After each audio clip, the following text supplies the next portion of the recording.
신명기 1장 1절입니다. 같이 한번 읽어보도록 합니다. 이는 모세가 요단 저편 숫 맞은편에 아라바 광야 곧 바란과 도벨과 라반과 하세롯과 디사합 사이에서 이스라엘 무리에게 선포한 말씀이라. 신명기는 앞서 개론에서 설명드린 것처럼 십계명을 요약해서 설명해주는 십계명의 해설집에 대한 아주 놀라운 내용이 담겨 있다라고 말씀을 드렸습니다. 특별히 십계명은 성경 전체를 요약해 놓은 것이기 때문에 여러분들이 성경을 읽을 때마다 이 성경 본문이 십계명 어디에 해당이 되는지를 잘 이렇게 줄이는 훈련을 하셔야 된다라고 말씀을 드렸습니다. 성경 전체를 십계명 아래에서 요약해서 볼 줄 아는 능력을 갖게 되면 성경 전체를 꿰뚫을 수 있는 힘이 생깁니다. 그러면 이제 오늘 우리 시대에 성경에 문자적으로 기록되어 있지 않지만 오늘 우리 시대에 필요한, 또 여러분 개개인의 가정에 필요한 하나님의 뜻을 구하고 찾을 때에 문자적으로 또 추론적으로 그 하나님의 뜻이 표현되어 있지 않다 할지라도 이성적으로 합리적으로 기독교인의 사려 분별로 확장할 수 있는 우리의 모든 의식주의 삶 속에 하나님의 말씀의 십계명이 잘 확장될 수 있는, 확대시키는 훈련을 또 하셔야 됩니다. 줄이는 훈련, 그 다음에 확대시키는 훈련, 이 훈련을 통해서 하나님의 뜻을 잘 찾는 법들을 배우셔야 됩니다. 그래야 신비주의에 안 빠집니다. 하나님의 음성 듣는다라고 하면서 이런 환상이나 이런 데 안 빠지게 됩니다. 왜냐하면 의식주와 관련해서 당장 여러분들 청년들은 결혼에 대한 소망을 갖고 있다 보니까 주 안에서 결혼하라라고 하는 큰 기준은 성경에 있는 겁니다. 그러나 직접적으로 내가 누구랑 결혼해야 될지에 대한 세부적 대상은 성경에 소개되어 있지 않습니다. 그건 바로 성령께서 우리의 마음을 감동하셔서 우리의 마음을 인격적으로 인도하여 주셔서 우리가 이성적으로 합리적으로 또 사람들을, 청년들을 만나면서 교제하고 연애하면서 좋은 호감을 발견하는 이러한 상식적인 합리적인 또 이러한 또 판단을 통해서 하나님의 뜻을 구체적으로 확장해 가는 겁니다. 그래서 세례를 받고 정규적으로 주일 성수를 잘 하는 신자인지를 확인해야 되는 거고, 또 그 다음에는 성품이 온건한지 또 나랑 잘 맞는지 이렇게 이성적으로 합리적으로 인격적으로 찾아가는 것이, 만나다가 나하고 잘 안 맞으면 정중하게 헤어지면 되는 겁니다. 또 다른 사람을 만나면 되는 것이에요. 우리가 20대 때부터 만나봐야 10명 만나는 것도 많지 않습니다. 10명 만나기도 쉽지 않습니다. 한 사람을 만나는데 뭐 그저 한두 번 만난다고 될 문제가 아니잖아요. 최소 몇 개월은 만나봐야 그 사람의 깊은 내면을 알 수가 있는 겁니다. 여러분이 취업을 하려고 합니다. 4계명, 주일 성수를 해야 된다라고 하는 분명히 4계명에 맞아야 됩니다. 또 그렇지만 나머지는 월급이 적당한지, 또 직장의 거리가 괜찮은지, 미래의 전망이 괜찮은지, 이런 부분들은 상식적으로 크리스찬의 사려 분별을 통해서 합리적으로 잘 그 회사를 분석하고 따져봐야 되는 것입니다. 이렇게 확장하는 것이에요. 십계명의 기본 원칙을 벗어나지 않는 범위 내에서 또 십계명을 부지런히 확장하는 훈련을 해야 되는 겁니다. 그래서 어떤 회사가 괜찮은 회사인지를, 또 평생 또 함께 오래도록 회사와 함께 할 수 있는지를 충분히 살펴가는 겁니다.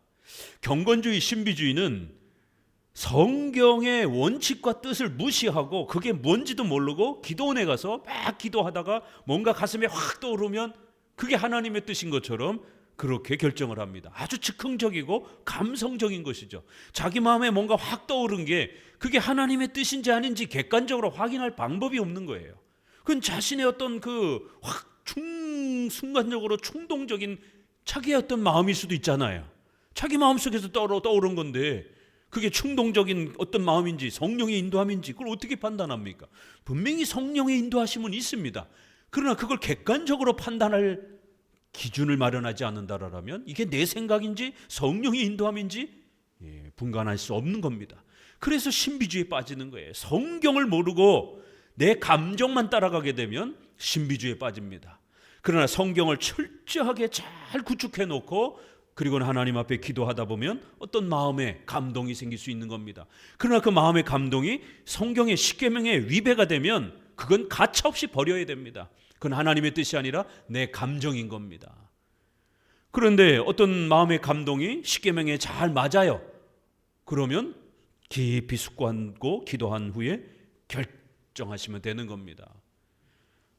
주 안에서 결혼하여야 하는 명령을 따라서 세례의 신자와 또 주일 성수를 잘하는 신자를 소개받았습니다. 몇 번 만나봤는데 괜찮아요. 돌아와서 기도합니다. 하나님, 이분이 제 배우자인지 하나님이 원하시는 배우자이면 저에게 이분을 사랑할 수 있는 사랑의 마음도 싹틀 수 있도록 도와주시고 좋은 호감도 주시고 이렇게 기도하는 겁니다. 만날수록 좋은 호감이 생기고 서로 편하고 그래요. 그럼 여러분 결정적으로 결혼의 대상자라는 것을 확신하고 언제 도장을 찍을 겁니까? 뭔가 아직 하늘에서 사인이 안 왔습니다. 뭔가 꿈에서 뭔가 이 사람의 글자가 확 이름 글자가 떠올라야 됩니다. 이러면 신비주의가 되는 거예요. 그럼 평생 결혼 못 합니다. 왜요? 하나님 그렇게 응답하지 않기 때문에. 결국 좋은 호감이 들고 계속해서 그 사람을 만나면 편하고 함께 있고 싶어지고 사모하고 사랑하는 마음이 생기게 되면 평생을 함께 해도 괜찮겠다라고 하는 신뢰감이 형성이 되면 그 신뢰감이 100% 생길 수도 있고 50% 생길 수도 있어요. 그건 본인이 결국 결정해야 되는 겁니다. 목사님한테 와서 목사님 이 사람하고 결혼해도 될까요? 그럼 만약에 목사님이 결혼해라라고 했다가 나중에 싸울 때마다 그때 목사님 말 듣지 말았어야 되는데 이러고 욕할 겁니까? 결국 본인이 결정해야 되는 겁니다. 여러분 마음에 인격적인 그런 마음의 감동을 주셔서 좋은 그런 확신이 들면 결정하는 거예요. 누구나 다 두려움이 있는 겁니다. 미래를 모르기 때문에. 그렇지만 십계명에 맞고 또 나와 좋은 마음이 일치가 되고 그러면 결정하면 되는 겁니다. 백마탄 왕자를 백설공주를 찾을 겁니까? 죽을 때까지 결혼 못합니다. 그렇게 되면 결국 내 욕심과 하나님의 뜻이 계속 우리 마음속에서 계속 충돌하는 거예요. 그럴 때 내 욕심이 지배하게 되면 결국 그걸 하나님의 감동처럼 착각하는 거예요. 그러나 성경을 철저하게 읽고 공부하고 묵상하게 되면 내 욕심을 누르게 되는 겁니다. 그랬을 때는 하나님의 감동이 우리 마음을 지배할 때에 십계명에 맞는 순종하는 쪽으로 더욱 나아가게 되는 겁니다. 이게 우리 장로교회의 하나님의 뜻을 찾는 법입니다. 이런 방법을 모르기 때문에 많은 분들이 한국교회가 80~90%가 이 신비주의, 경건주의에 빠져 있습니다. 투자를 할 때도 기도원에 가서 막 기도하다가 뭔가 확 감동이 오르면 그냥 즉흥적으로 투자를 하고, 그거는 본인이 성령의 감동이라고 아무리 우겨도 그건 즉흥적인 충동적인 투자입니다. 성경을 통해서 도둑질하거나 또 7계명에 또 이러한 10계명의 여러 기준들이 있습니다. 국가의 합법적인 이런 부분에 있어서 어긋나진 않는지 충분히 기준을 만족시켜야 되는 거예요. 그러면 기준을 만족시켰으면 그 다음에는 이 회사가 미래성이 있는지, 또 이 회사가 돈을 잘 벌고 있는지 재무제표도 좀 보셔야 되고, 아니 주식 투자를 하면서 아파트 투자를 하면서 그 지역도 한번 가보지도 않고 부동산에 들려보지도 않고 부동산 그러한 미래 전망도 이렇게 공부하지도 않고 그 회사의 주식 재무제표도 볼 줄도 모르고 이 회사가 마이너스인지 아니면 수익을 내고 있는지 이런 전혀 정보도 없이 그냥 기도만 하고 결정을 하면 그건 즉흥적인 겁니다. 그건 초등학생들이나 하는 행동들인 겁니다. 200%, 1000% 실패합니다. 아무리 신자라 할지라도 십계명의 이러한 뜻을 쫓아가지 아니하면, 또 일반 은총의 일반 계시라고 하는 하나님의 뜻을 살피지 아니하면 반드시 실패합니다. 특별 은총은 성경 십계명을 통해서 가르치는 것이고, 일반 계시, 자 성경은 특별 계시인 거예요. 이것도 계시인 겁니다. 하나님이 자신의 뜻을 가르쳐 주는 거예요. 십계명 성경을 통해서 기본 원칙을 가르쳐 주는 겁니다. 그리고 세세한 것, 여러분 개인과 관련된 직접적인 구체적인 것, 성경은 큰 원칙, 인류 전체에 대한, 교회 전체에 대한 큰 원칙을 말하는 것이지 여러분 이름 하나하나를 여기다가 다 기록할 수 없단 말이에요.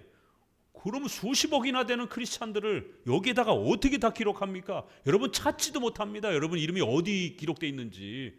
컴퓨터를 통해서 슈퍼컴퓨터로 검색하고 이러지 않는 이상 여러분 이름도 못 찾아요. 아브라함부터 지금까지 우리 미래의 세대까지 하나님의 택한 백성들 여기다가 그것도 결혼을 누구랑 하고 어디로 이사를 가야 될지, 어느 학교를 진학해야 될지, 어디에 취업을 할지, 내 인생 하나만 기록해도 수만 페이지, 수십만 페이지가 될 수 있는데 그거를 모든 사람들을 기록해 놓는다? 들고 다니지도 못하고 찾지도 못합니다. 불가능한 거예요. 그렇기 때문에 하나님께서는 이렇게 66권이라고 하는 큰 대원칙을 간략하게 만들어준 겁니다. 이건 휴대하기 편하잖아요. 그렇죠? 들고 다닐 수도 있고. 그렇지만 여러분 개개인과 관련해서 어떻게 살아야 되는지, 누구랑 결혼해야 되고, 어느 회사에 들어가야 되고, 자녀를 몇 명을 낳아야 되고, 이런 부분들은 일반 계시, 우리의 국가법, 문화, 양심, 도덕, 이러한 우리의 일상적인 합리적이고 이성적인 이러한 우리의 소중한 법과 도덕의 이러한 기준, 이걸 통해서도 우리 인간이 어떻게 살아야 되는지를 가르치는 겁니다. 그래서 이거를 일반 계시, 이거는 믿는 자나 믿지 않는 자 모두에게 가르쳐주는 하나님의 특별한 지식이라는 거예요. 그래서 일반 계시. 성경에 저녁에 해 노을이 붉으면 내일 날씨가 좋고 흐리면 비가 오고 이런 걸 분별한다라고 예수님 말씀하잖아요. 그런데 어떻게 너희들은 일반 지식은 있으면서 성경은 분별하지 못하느냐라고, 시대는 분별하지 못하느냐라고. 성경에 농사 짓는 법이 있습니까? 성경에 반도체 만드는 법이 있습니까? 없어요. 그건 일반 지식을 통해서, 과학적 지식을 통해서, 의료적 지식을 통해서 부지런히 배워가는 겁니다. 일반 지식을 무시하게 되면 언제 파종을 해야 될지, 언제 추수를 해야 될지 몰라서 굶어 죽는 겁니다. 크리스찬들도 직장 생활에 나아가서 어떻게 생활해야 되는지를 몰라서 굶주릴 수 있는 겁니다. 학생들이 열심히 공부해서 좋은 대학을 가고 또 대학 가서 열심히 취업 공부를 해야만이 삼성이나 현대와 같은 또 공무원의 이런 취업을 할 수 있는 겁니다. 교회 나와서 기도만 한다고 해가지고 삼성이나 현대가 뽑아줍니까? 면접 보는데 그 앞에 앉아가지고 사도신경 외울 겁니까? 그 삼성과 현대가 요구하는 그 고난이도의 그 문제들을 풀어내야 되는 겁니다. 이건 일반 계시인 거예요. 공부를 해야 되는 겁니다. 일반 계시를 무시하게 되면 굶어 죽는 거예요. 취업을 어떻게 해야 될지 모르니까. 그래서 크리스찬이라 할지라도 일반 계시를 무시하게 되면 내 집 마련 못하고 투자 잘못해서 망하게 되는, 가난하게 되는, 크리스찬이라 할지라도 일반 계시를 무시하게 되면 엄청나게 가난하게 삽니다. 의료적 지식을 무시하게 되면 목사님들도 일찍 돌아가십니다. 기도 많이 한다고 오래 사는 게 아니에요. 기도도 물론 많이 해야 됩니다. 그러나 목사님들도 열심히 운동하고 성인병을 조심해야 됩니다.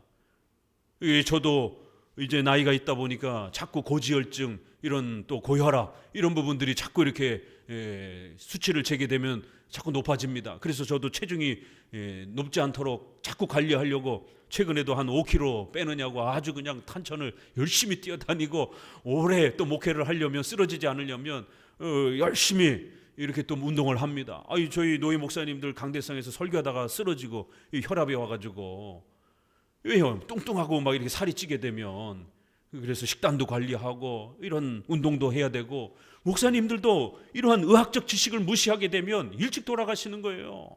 이렇게 일반적 지식도 우리의 문명을 발전시켜 갈 수 있도록 우리의 의료, 과학, 이런 모든 지식을 주셔서 우리의 삶을 윤택하게 하나님 만들어 주시는 겁니다. 이렇게 일반 지식도 잘 쌓아야 되고, 또 그 일반 지식은 또 워낙 넓기 때문에 죄된 것이 있고 죄되지 않은 것이 있기 때문에 십계명을 잘 알아야 분별할 수 있는 것입니다. 같은 경제적인 어떤 방식이라도 다단계는 굉장히 위험한 거기 때문에 일반 영업은 얼마든지 영업직으로서 존중됩니다. 그러나 이 방문 판매업이라고 하는 이런 다단계 방식은 굉장히 위험한 겁니다. 비성경적이고. 왜요? 이거는 사행성이 너무 강하기 때문에. 그래서 일부는 국가법에도 또 이렇게 등록되어 있는 것도 있고, 아무리 국가법에 등록되어 있다 할지라도 이건 사행성이 너무 강해서 우리 크리스찬들에게는 절대로 허락되지 않는 직종입니다. 제가 목회하면서 한 3분 정도를 이렇게 다단계를 빠진 분을 빼내려고 애를 썼는데 셋 중에 하나도 못 빼냈어요. 와, 이 다단계는 종교성이 있을 정도로 무시무시합니다.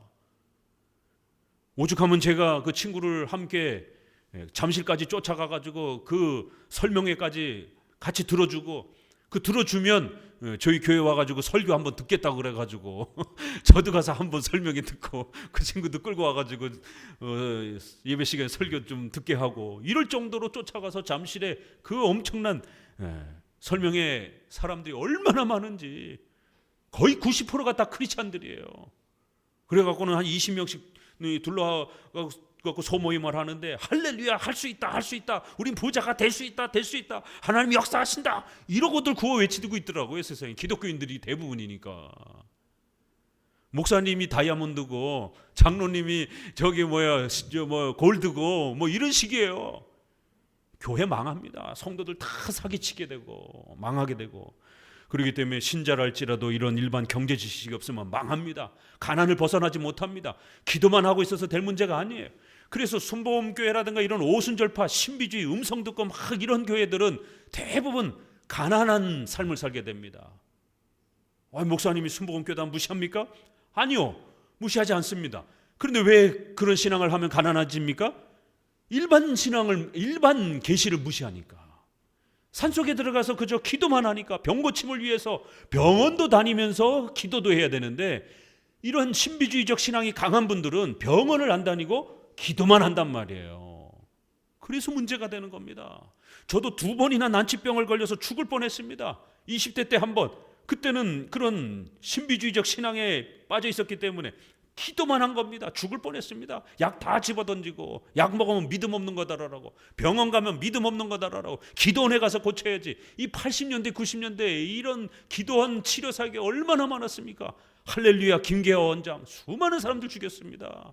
그 소독도 안 된 그 손으로 갖다가 막 상처를 파헤치면서 암을 빼낸다라고, 그걸 사람들이 믿고, 그래서 방송국에 가서 그 취재를 하니까 그 다 동물 피로 그 다 속인 거고, 세상에 그렇게 암을 치료했으면 세계 노벨 의학상을 받았겠죠. 그런데 그런 미신의 사람들이 빠진단 말이에요. 왜요? 지푸라기라도 잡고 싶은 심정에. 거의 저도 정말 죽을 뻔한 거예요. 하나님이 여러분들 만나서 목회하라고 간신히 살려준 겁니다. 정말 또 그런 식으로 행동했다라면 수많은 사람들이 죽어나간 것처럼 저도 죽을 수 있었던 거예요. 또 한 번은 30대에 또 한 번 난치병에 걸려가지고, 그때는 열심히 병원도 다니고 또 기도도 하고. 근데 문제는 병원에 약이 없는 거예요. 난치병이어가지고. 그래서 어쩔 수 없이 약을 복용할 수 없고 그 기도만 하게 되는. 그런데 치료함을 받았습니다. 전능하신 하나님이기 때문에 분명히 치료의 역사가 있는 거예요. 그러나 기도만 해서는 안 되는 겁니다. 반드시 병원을 사용해야 되고, 병원에서 못 고친다 그러면 그때는 어쩔 수 없이 이렇게 음식을 먹고 기도만 하면서 이렇게 또 다른 방법을 찾아봐야 되지만, 그 전에는 열심히 병원을 사용해야 되고, 열심히 학교를 다녀야 되고, 열심히 투자 공부를 해야만이 우리 크리스천들도 의식주의 혜택을 받는 것입니다. 꼭 명심하셔야 됩니다. 이렇게 신명기는 우리에게 있어서 하나님의 뜻을 잘 분별해 주는 아주 중요한 십계명을 가르치는 중요한 원칙을 설명하고 있다라고 말씀을 드렸습니다. 여러분에게 나누어 드린 십계명을 해석하는 8가지 규칙에 대한 우리 웨스트민스터 대요리 문답 99문에 있는 내용을 설명해 드리면서 다시 한번 십계명 해석하는 법들을 먼저 소개하고 또 본문으로 들어갑니다. 성경에서 십계명이 2번 소개가 됩니다. 출애굽기 20장에서 한번 소개가 되고, 신명기 5장에서 한번 소개가 됩니다. 자, 그리고 신약에 넘어가면 마태복음 5, 6, 7장, 이렇게 산상수훈이라고 하는 이렇게 집약되어 있기도 하고, 또 서신서에 보게 되면 앞부분은 신앙에 대한 내용이고 뒤쪽은 십계명의 설명에 대한 내용입니다. 에베소서도 보세요. 1장부터 3장까지는 신앙과 관련된 이신칭의를 가르치고 교회 가르치고, 4장부터 나머지는 십계명, 부부가 어떻게 살아야 되는지, 또 주인과 또 종업원이 어떻게 또 상거래를 해야 되는지, 부자에 대한, 돈에 대한 이런 얘기들 나옵니다. 로마서도 11장까지는 신앙에 대한 이야기, 12장부터 16장까지는 국가, 13장 국가에 대한 이야기, 14장 이런 음식에 대한 먹는 문제, 이런 얘기들이 나오는 겁니다. 신약이 다 그래요. 또 그 다음에 잠언서도 제사, 성전 이런 얘기 하나도 없습니다. 전부 다 십계명에 대한 이러한 설명 이야기입니다. 그래서 신명기와 잠언서는 항상 비교하면서 함께 읽어야만이 십계명을 훨씬 더 잘 이해할 수가 있습니다.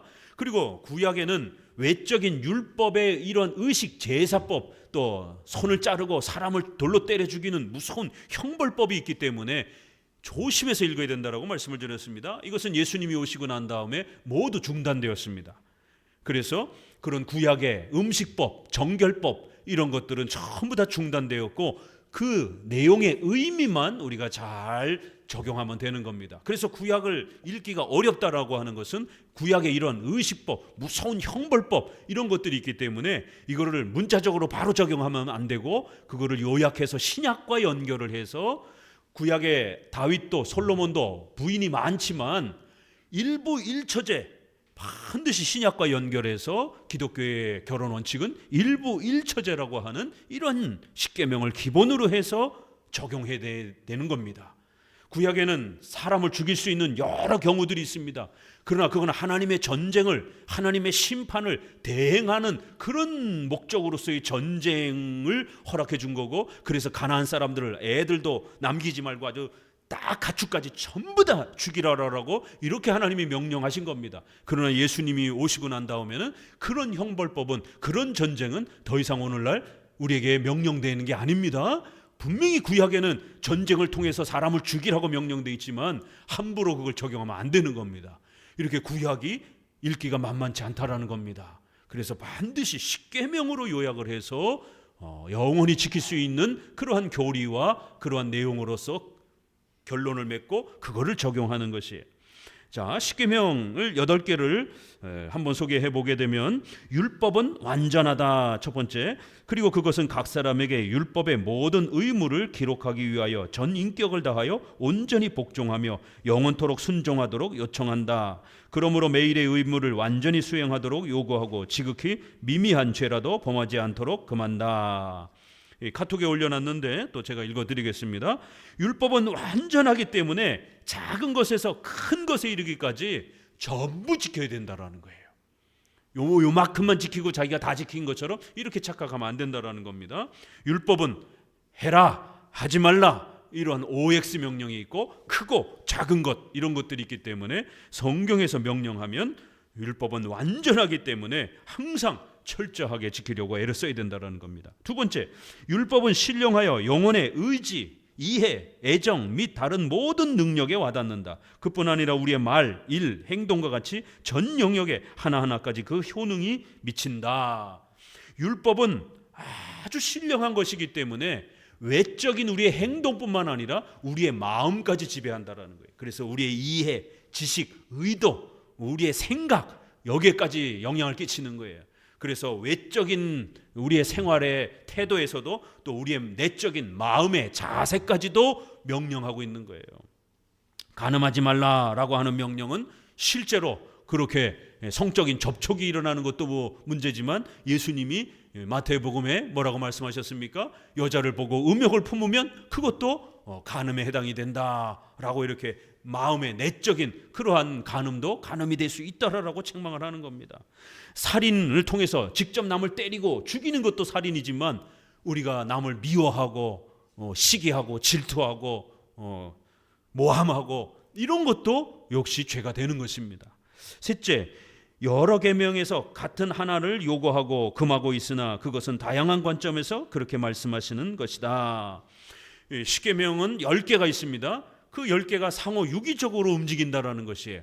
그래서 1계명 오직 하나님만을 섬기라라는 계명이 4계명에도 연결이 됩니다. 오직 하나님만을 섬겨야 되기 때문에 우리는 예배로 그렇게 나아가는 것이에요. 또 오직 하나님만을 섬겨야 되기 때문에 신자끼리만 결혼해야 되는 겁니다. 왜요? 하나님을 함께 섬기기 위해서. 오직 하나님만을 섬겨야 되기 때문에 8계명에 있어서도 하나님이 싫어하는 직장을 구하면 안 되는 겁니다. 이렇게 1계명이 나머지 계명 속속이 들어가 있기도 하다라는 거예요. 또 사계명 하나 때문에 또 거기서 머무르는 게 아니라 우리가 직장을 구할 때도 주일 성수를 할 수 있는 직장인지 아닌지를 고려해야 되는 것입니다. 이렇게 십계명은 아주 다양한 유기적인 그러한 상호 조화 속에서 읽어내야 된다라는 거예요. 어떤 의무를 명하도록 명하는 곳에는 그 반대되는 죄를 금하고 있음이 함축되어 있다. 이렇게 살인하지 말라. 그러면 그것만 50% 지키면 안 됩니다. 구제하고 사랑하고 열심히 사람을 도와줘야 되는 겁니다. 긍정적인 명령도 그 명령 속에 포함되어 있는 겁니다. 내 부모에게 복종하라라고 하는 이러한 또 뭐뭐 하라라는 형태로도 되어 있고 뭐뭐 하지 말라라고 했을 때 OX를 함께 잘 또 고려해야 되는 것입니다. 그 다음에 다섯 번째까지 했죠. 다섯 번째, 하나님께서 금하신 것은 어느 때를 막론하고 결코 해서는 안 된다. 하나님께서 명하시는 것은 언제나 우리가 의무적으로 해야 하는 것이다. 그러나 특정한 의무를 모든 시대에 다해야 하는 것은 아니다. 자, 하나님의 명령은 영원한 겁니다. 그렇기 때문에 과거나 오늘이나 미래나 대한민국에서나 아프리카에서나 모든 지역에서 다 지켜야 되는 거예요. 왜냐하면 지역마다 의식주에 대한 생활 풍습이 다를 수 있어요. 몽골이라든가 이런 데서는 가족들끼리 이렇게 지내고 이러다 보니까 근친 결혼들이 많아요. 그래서 장애 아들이 많이 태어나다 보니까 옛날에는 나그네, 이방 이런 나그네 사람들이 이렇게 손님이 오게 되면 맞아가지고는 자기 부인하고 하룻밤을 자도록. 왜요? 남하고 결혼을 해야 자손이 번성하니까. 근친끼리 자꾸 결혼을 하니까 애들이 죽고 장애가 태어나는 거예요. 그래서 이제 그런 목적으로 손님에게 성접대를 하고, 아프리카 같은데 또 중동 같은데 부인이 여러 명 있고 그럴 때는 또 아프리카 같은데도 이렇게 부인을 성접대로 이렇게 내어주는 이런 풍습들이 많습니다. 이 선교사들이 선교하러 갔는데 이 선교사님 수고한다라고 그러면서 자기 부인하고 하룻밤 회포를 풀라고 이렇게 자리를 마련해 주면 어떻게 해야 됩니까? 큰일 나죠. 그거는 그 지역의 문화가 아무리 그렇달지라도 십계명에서 일부 일처를 명령하고 있기 때문에 절대로 받아들이면 안 되는 겁니다. 그러나 술, 담배 같은 경우는 우리나라는 술, 담배를 너무 지나치게 먹은 거예요. 또 술 같은 경우는 아주 말술을 먹고 아주 죽도록 먹고 며칠씩 먹고 이러니까 선교사들이 이래선 안 되겠다 이래가지고는 서양에서는 그저 한 잔 따라 놓고 얘기도 나누고 남으면 또 이렇게 보관도 하고 이러잖아요.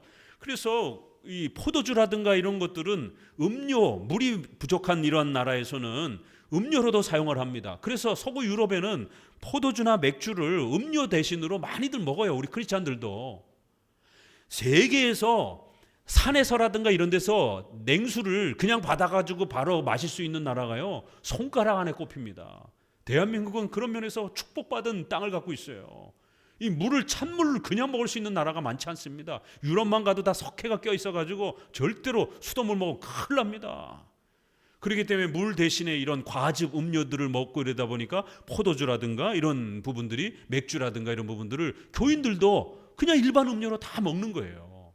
우리나라에서만 술을 못 먹게 한 겁니다. 너무 많이 지나치게 먹어서. 담배는 또 이 아편, 1900년에 이 아편들이 많이 이렇게 넘어와 있어가지고 마약 중독과 같은 이런 위험성들이 많이 퍼졌기 때문에 성도들의 건강을 위해서 또 금지를 시킨 것입니다. 이렇게 때로는 어떤 것은 지역마다 이렇게 임시적으로 법으로, 교회법으로 정해놓은 게 있고, 어떤 법은 지역을 넘어서서 똑같이 지켜야 되는 또 원칙적인 명령도 있는 겁니다. 이렇게 십계명이란 원칙과 또 예외적인 이런 것이 서로 이렇게 잘 작동이 된다라는 거예요. 원칙만 강조하게 되면 율법주의가 되는 거예요. 예외적인 것만 자꾸 핑계를 대게 되면 상황을 자꾸 핑계를 대면서 상황윤리라고 하는 자유주의 윤리가 돼버립니다. 봐주자, 불쌍하잖아, 사람이 중요하지, 이런 식이 돼버리는 거예요.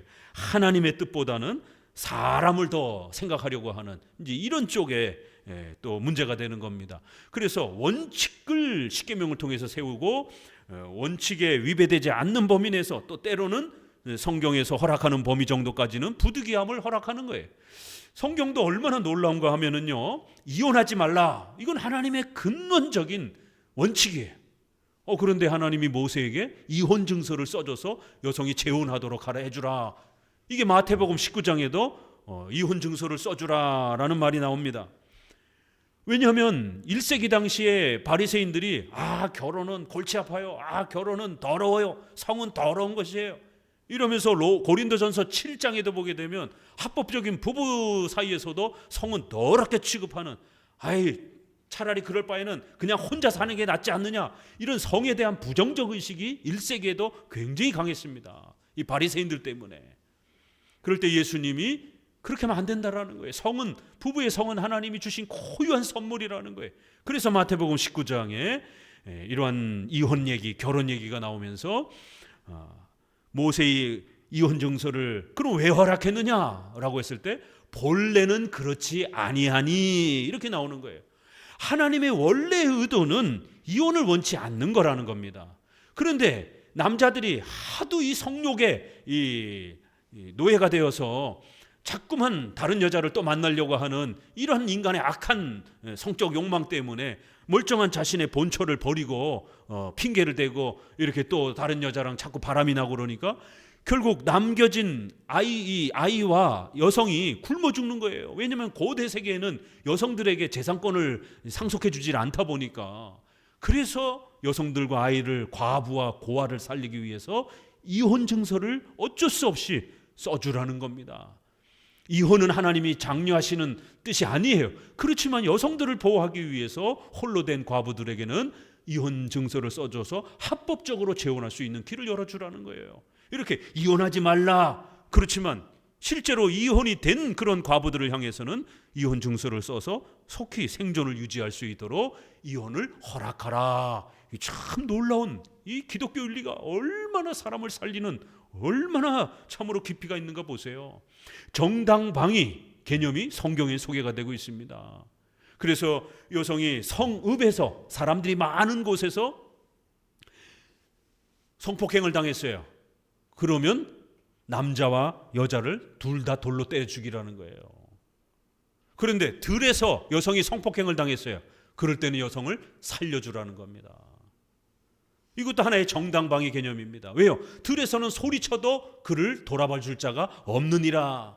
그렇지만 성읍에서는 소리 지르면 얼마든지 주변 사람들의 도움을 받을 수도 있는데도 불구하고 소리를 안 질렀다? 이거 분명히 간통에 서로가 둘이 남녀가 서로 그렇게 간통으로 서로 욕망이 통했다라는 걸로 볼 수밖에 없다라는 거예요. 성경 벌써 이렇게 형편을 달리 보는 겁니다. 도적이 들어오다가 막기 위해서 도적을 상해했을 때 정당방위로 용서해 줄 수 있다라는 겁니다. 그런데 이런 재미난 이야기들이 성경에 나오는 거예요. 그런데 어떤 부인이 길을 나갔는데 자기 남편이 싸우고 있는 거예요. 그런데 맞고 있는 거예요.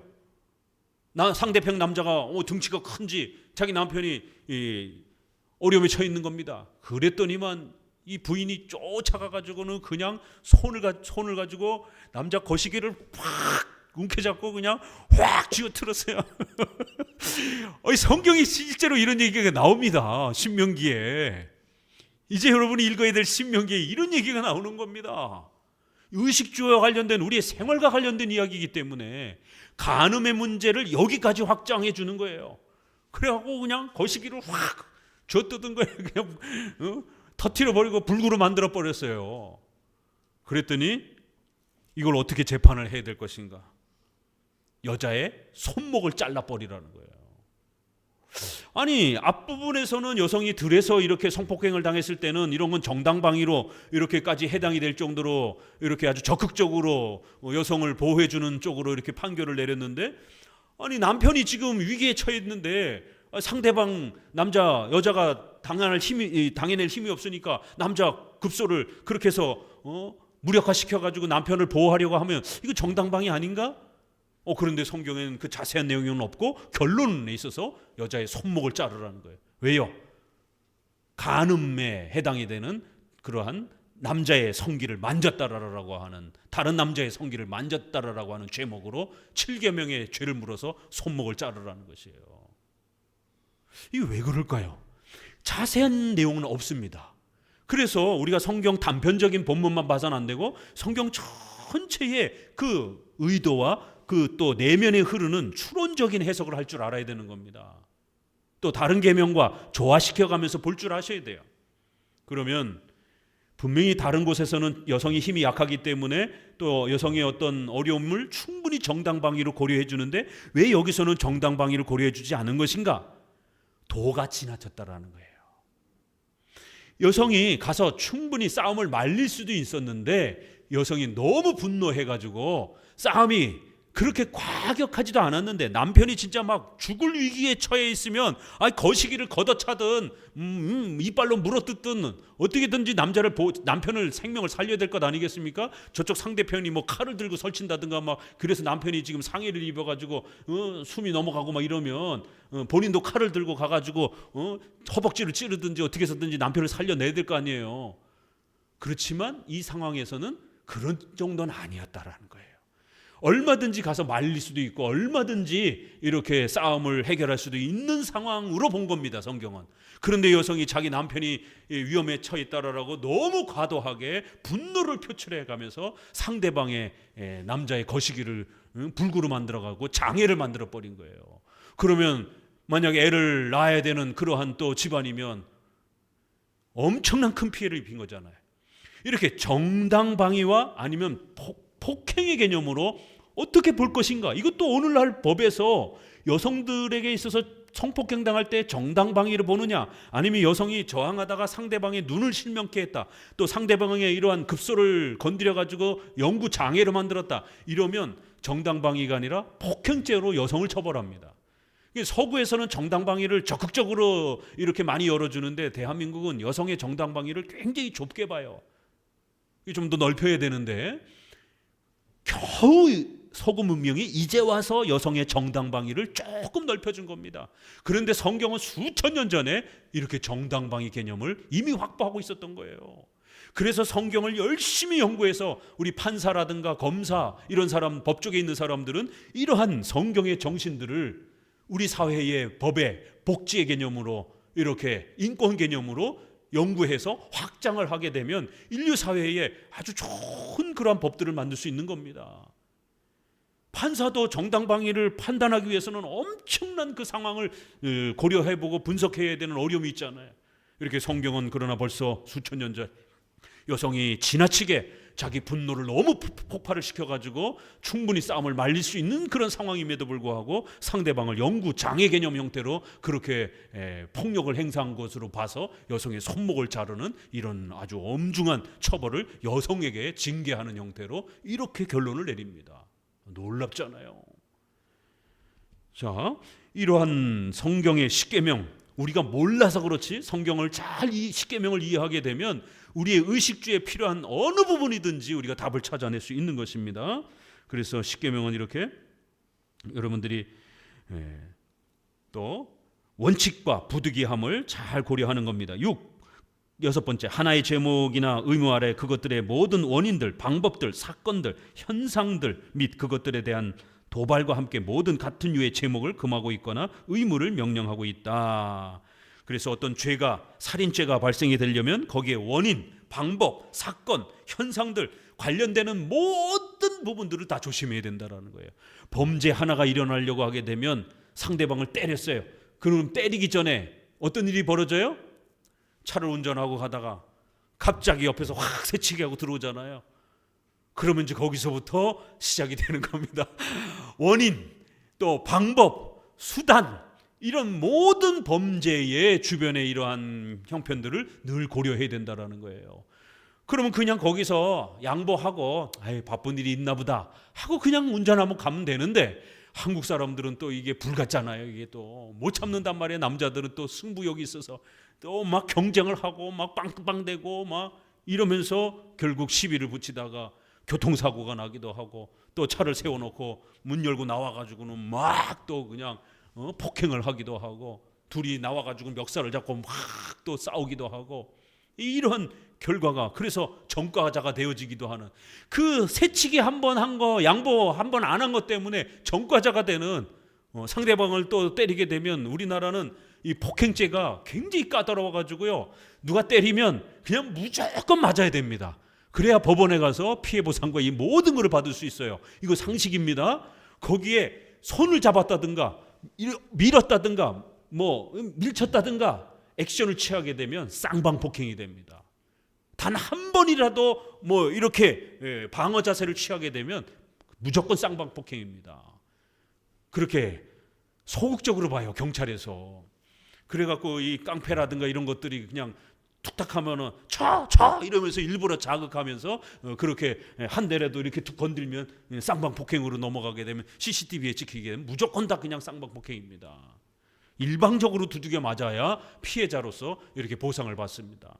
이게 이제 이런 대한민국의 이런 법들이, 이게 참 우리의 일반 상식과 법의 이러한 그 부분들을, 정서를 잘 못 쫓아가는 안타까움들이 있는 것을 보게 됩니다. 자, 그래서 하나의 제목 아래 여러 다양한 그런 상황들을 늘 고려할 줄 알아야 된다는 거예요. 7.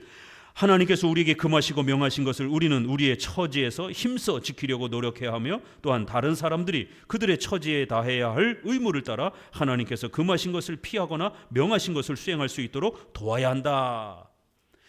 이거는 지휘관계 속에서 명령하는 겁니다. 하나님이 나에게 명령하신 것도 내가 윗사람이라면 아랫사람에게, 부모라면 자녀들에게 이렇게 또 영향을 끼쳐야 된다는 거예요. 8은 거꾸로 다른 사람에게 명하신 것에 대해서 우리는 우리의 직위와 소명을 따라 다른 사람들을 도와 수행해야 할 의무가 있다.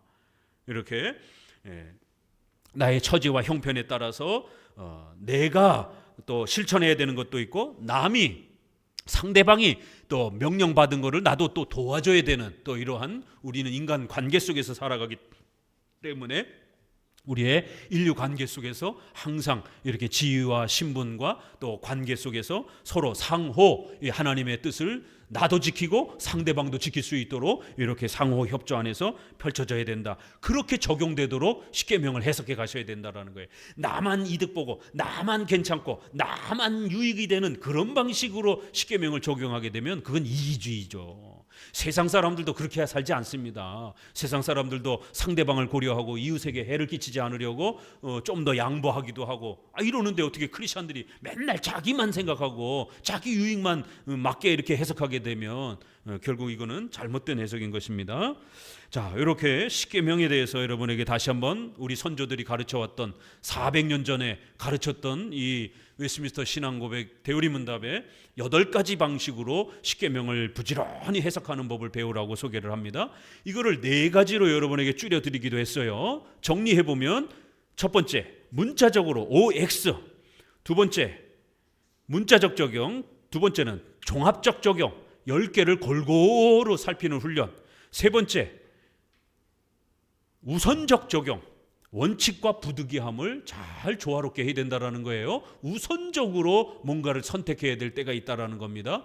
또 마지막 네 번째 상식적 적용, 십계명에 구체적으로 나와 있지 않는 것들은 우리가 일반 상식을 통해서 합리적으로 국가의 법, 도덕 이런 것들 아래에서 그렇게 또 적용해 가면 되는 것입니다.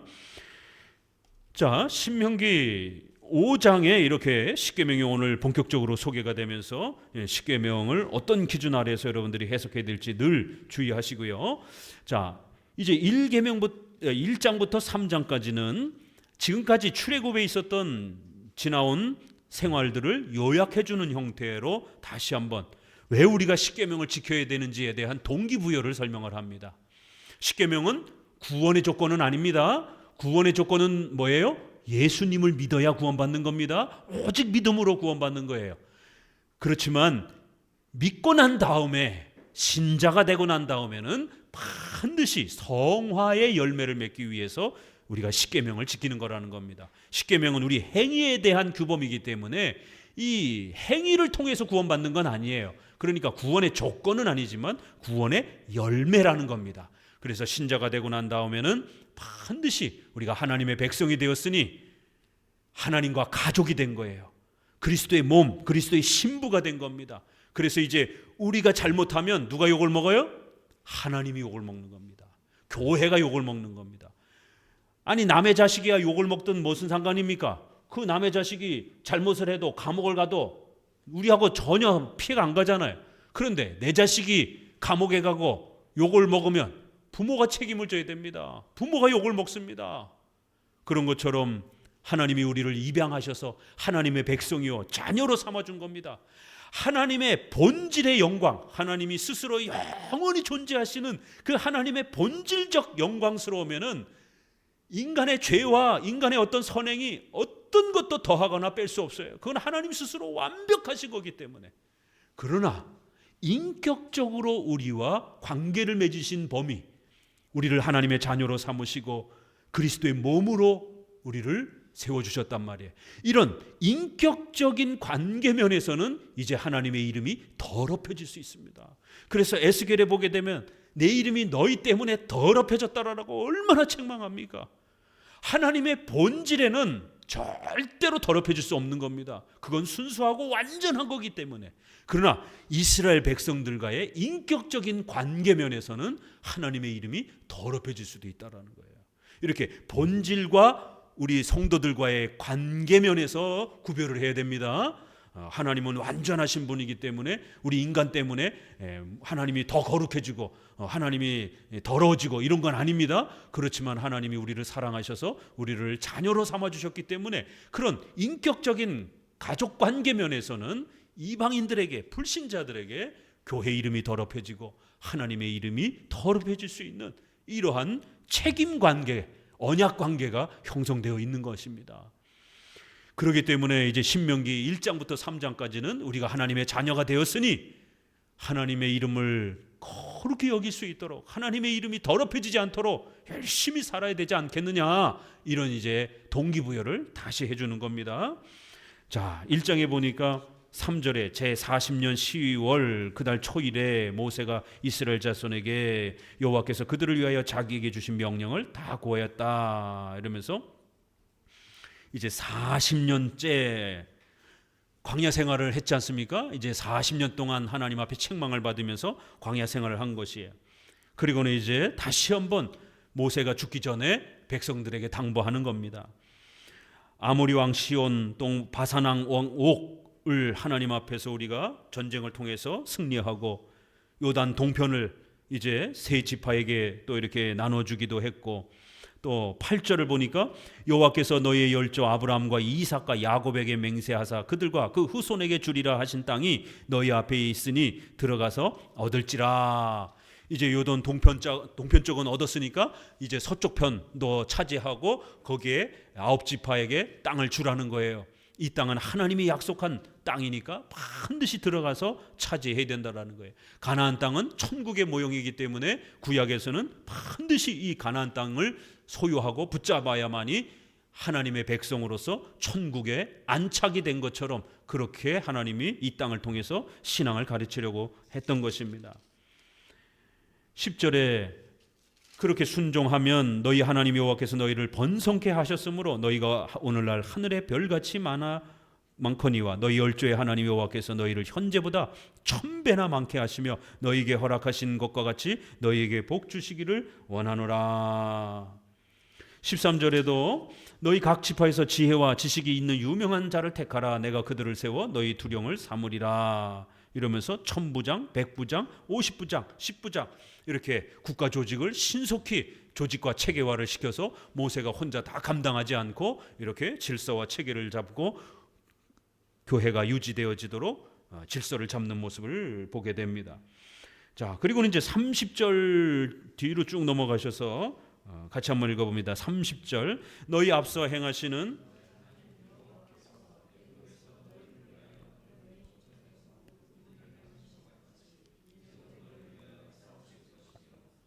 여기서도 너희가 당하였거니와 아는 같이 너희 하나님 여호와께서 너희의 행로 중에 너희를 아는 사 이곳까지 이르게 하셨느니라 하나 이 일에 너희가 너희 하나님 여호와를 믿지 아니하였도다. 이렇게 하나님은 애굽에서 탈출시켜 주시고 이스라엘 백성들을 가나안 땅으로 인도하시기 위해서 많은 도움을 주셨는데 그때마다 너희가 얼마나 불평하고 원망하고 믿음이 없어가지고 쓰러지고 그렇게 징계를 받고 책망을 많이 받았느냐. 명심하라는 거예요. 신자는 하나님 앞에 믿음으로 순종하며 살아야지 불순종하면 안 된다라는 겁니다. 33절에 그는 너희 앞서 행하시며 장막 칠 곳을 찾으시고 밤에는 불로 낮에는 구름으로 너희의 행할 길을 지시하신지라. 이렇게 하나님이 너희와 동행하면서 끊임없이 너희를 도와주셨다라는 거예요. 2장으로 넘어가셔서 7절 내 하나님 여호와가 너의 하는 모든 일에, 여기 같이 읽어봅시다. 아주 멋있는 표현이 나옵니다. 7절, 2장 7절 내 하나님 여호와가 너의 하는 모든 일에 내게 복을 주고 내가 이 큰 광야에 두루 행함을 알고 내 하나님 여호와가 이 40년 동안을 너와 함께 하였으므로 내게 부족함이 없었느니라 하셨다 하라 하시기로. 하나님께서는 우리 성도 여러분이 하는 모든 일에 복 주시기를 원한다라는 거예요. 정말 이런 멋있는 표현이 있습니다. 내 하나님 여호와가 너의 하는 모든 일에 내게 복을 주신다. 그런데 왜 우리 성도들이 그런 복을 못 누리고 살아갑니까? 불순종해서 그렇다라는 거예요. 하나님은 나쁜 사장과 같은 월급도 안 주고 못 살게 굴고 이런 나쁜 신이 아닙니다. 나쁜 사장과 같은 그런 신이 아닙니다. 하나님은 자비로우시고 은혜로우시고 선하신 하나님이라고 성경에 얼마나 많이 소개합니까? 그런데 왜 우리가 하나님의 그런 혜택들을 많이 못 누립니까? 불순종하기 때문에 그런 것이에요. 하나님은 우리와 항상 함께하면서 우리 의식주도 돌봐주시고 우리의 신앙도 영혼도 돌봐주시는, 몸과 영혼 모두를 돌봐주시기를 원하는 거예요. 부모니까 여러분이 자식을 키우면서 여러분의 자식의 마음만 케어합니까? 자식이 먹고 살아가는 모든 것을 돌보잖아요. 그걸 어떻게 분리합니까? 하나님 우리 아버지가 되시기 때문에 우리의 영혼이 성장하는 것, 또 여러분이 의식주에 필요한 부분들을 그때그때 도와주시기를 원하는 거예요. 그런데 왜 자꾸 어려움이 생기는가? 불순종하기 때문이라는 거예요. 그래서 광야 생활을 다시 한번 이렇게 언급하면서 광야의 징계를 40년 동안 하나님이 너희를 징계했지만 그래도 하나님은 여전히 징계 중에서도 너희들을 돌봐주셨다라는 거예요. 너희가 부족함이 없이 또 이렇게 광야 생활 속에서 또 잘 견뎌냈지 않느냐, 이렇게 또 권면을 합니다. 자, 그러면서 넘기셔서 30절, 2장 30절 뒤로 쭉 넘어가 보시게 되면 헤스본 왕 시온이 우리의 통과하기를 허락지 아니하였으니 이는 너희 하나님 여호와께서 그를 내 손에 붙이시려고 그 성품을 완강케 하셨고 그 마음을 강팍케 하셨음이라. 오늘날과 같으니라. 내 여호와께서 내게 이르시되 내가 비로소 시온과 그 땅을 내게 붙이노니 너는 이제부터 그 땅을 얻어서 기업을 삼으리라 하시더니, 이렇게 에돔이라든가 모압이라든가 이쪽 땅은 절대로 전쟁하지 말라라는 것이에요. 거기는 에서라든가 이스마엘이라든가 또 이렇게 하나님이 땅을 주신 그들의 땅이기 때문에 너희가 전쟁해서는 안 된다라는 거예요. 그렇지만 이제 가나안 땅으로 들어왔을 때 동편 쪽인 아모리 왕과 시온 왕이 살고 있었던 동쪽은 너희가 차지하라는 거예요. 그런데 희한하게 하나님이 어떻게 전쟁을 일으키시냐면 29절에 세일에